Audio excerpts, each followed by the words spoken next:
Robby Tremonti mengatakan menikahi Aureli saat usianya 18 tahun 2 bulan di tanggal 10 Oktober 2011.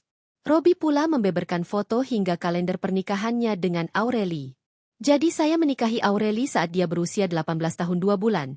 Tepatnya kami menikah pada 10 Oktober 2011, kata Robby Tremonti ketika ditemui di kawasan Cibinong, Bogor, Jawa Barat, Selasa, 13 Januari 2026.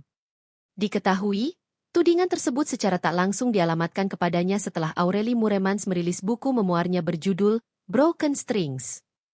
Meski namanya tak disebut dalam buku Aureli, Robby tetap memberikan klarifikasi. Saya dituduh pacari anak 15 tahun.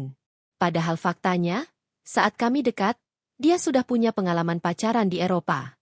Kultur di sana beda, ucap pria berusia 45 tahun itu. Jadi jangan giring opini seolah saya ini jahat, tambahnya. Robby meminta publik untuk tidak menelan mentah-mentah isi buku yang beredar. Ia memiliki bukti kuat bahwa hubungan mereka didasari rasa suka sama suka orang dewasa, bukan paksaan terhadap anak di bawah umur.